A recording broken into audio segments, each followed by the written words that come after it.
यह कहानी जीवन के 20 साल हवा की तरह उड़ गए। फिर शुरू हुई नौकरी की खोज। या नहीं वह दूर है कि या पास है। ऐसा करते करते 2-3 नौकरियां छोड़ने एक तय हुई। थोड़ी स्थिरता की शुरुआत हुई। फिर हाथ आया पहली तनख्वाह का चेक। वह बैंक में जमा हुआ और शुरू हुआ अकाउंट में जमा होने वाले शून्य का अंतहीन खेल। 2-3 वर्ष और निकल गए। बैंक में थोड़े शून्य बढ़ गए। उम्र 25 हो गई और विवाह हो गया। जीवन की राम कहानी शुरू हो गई। शुरू के 1-2 साल नरम गुलाबी रसीले सब नीले गुजरे। हाथों में हाथ डालकर घूमना फिरना, रंग बिरंगे सपने। पर यह दिन जल्दी ही उड़ गए और फिर बच्चे के आने की आहट हुई। वर्ष भर में पालना झूलने लगा। अब सारा ध्यान बच्चे पर केंद्रित हो गया। उठना बैठना, खाना पीना, लाड दुलार। समय कैसे फटाफट निकल गया पता ही नहीं चला। इस बीच कब मेरा हाथ उसके हाथ से निकल गया। बातें करना, घूमना फिरना कब बंद हो गया दोनों को पता ही न चला।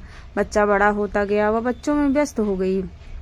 मैं अपने काम में, घर और गाड़ी की किस्त, बच्चों की जिम्मेदारी, शिक्षा, भविष्य की सुविधा और साथ ही बैंक में शून्य बढ़ाने की चिंता। उसने भी अपने आप को काम में पूरी तरह झोंक दिया और मैं भी इतने में 35 का हो गया। घर, गाड़ी, बैंक में शून्य, परिवार सब है। फिर भी कुछ कमी है, पर वह क्या है समझ नहीं आया। उसकी चिड़चिड़ बढ़ती गई। मैं उदासीन होने लगा। इस 20 दिन बीतते गए। फिर समय गुजरता गया। बच्चा बड़ा होता गया। उसका खुद का संसार तैयार होता चला गया। कब 10वीं आई और चली गई पता ही नहीं चला। तब दोनों ही 40-42 के हो गए। बैंक में शून्य बढ़ता ही गया। एक नितांत एकांत क्षण में मुझे वह गुजरे दिन याद आए और मौका देखकर उससे कहा, अरे जरा यहाँ पास बैठो, चलो हाथ में हाथ डालकर कहीं घूम के आते हैं। उसने अजीब नजरों से मुझे देखा और कहा कि तुम्हें कुछ भी सूझता है? यहाँ ढेर सारा काम पड़ा है, तुम्हें बातों की सूझ रही है। कमर में पल्लू खोसकर वह निकल गई। तो फिर आया 45वां साल। आंखों पर चश्मा लग गया। बाल काले रंग छोड़ने लगे। दिमाग में कुछ उलझने शुरू हो गई। बेटा उधर कॉलेज में था, इधर बैंक में शून्य बढ़ रहे थे। देखते ही देखते उसका कॉलेज खत्म हुआ। अपने पैरों पर खड़ा हो गया। उसके पंख फूटे और वह उड़ गया परदेश। उसके बालों का काला रंग भी उड़ने लगा। कभी कभी दिमाग साक्ष्य होने लगा। उसे चश्मा भी साथ लग गया। मैं खुद बूढ़ा हो गया। वह भी उम्र दराज लगने लगी। 55 से 60 की ओर बढ़ने लगे। बैंक के शून्य की कोई खबर नहीं। बाहर आने जाने के कार्यक्रम बंद होने लगे। अब तो गोलियां दवाइयां के दिन और समय निश्चित होने लगे। बच्चे बड़े होंगे तब हम साथ रहेंगे। सोच कर लिया गया घर अब बोझ लगने लगा। बच्चे कब वापस आएंगे यही सोचते सोचते बाकी के दिन गुजरने लगे। एक दिन यूं ही सोफे पर बैठा ठंडी हवा का आनंद ले रहा था।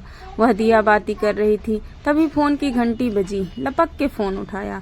दूसरी तरफ बेटा था। उसने कहा कि उसने शादी कर ली, अब परदेश में ही रहेगा। उसने यह भी कहा कि पिताजी आपके बैंकों में शून्य को किसी वृद्धाश्रम में दे देना और आप भी वहीं रह लेना।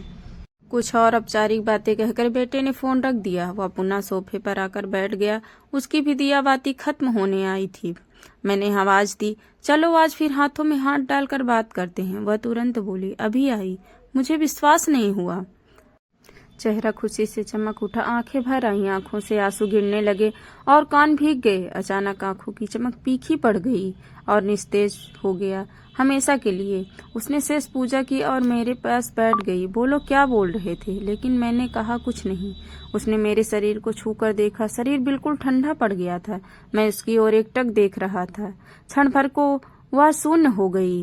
क्या करूं? उसे कुछ समझ नहीं आया। लेकिन 1-2 मिनट में ही वह चैतन्य हो गई। धीरे से उठी, पूजा घर में गई, एक अगरबत्ती की, ईश्वर को प्रणाम किया और फिर से आकर सोफे में बैठ गई।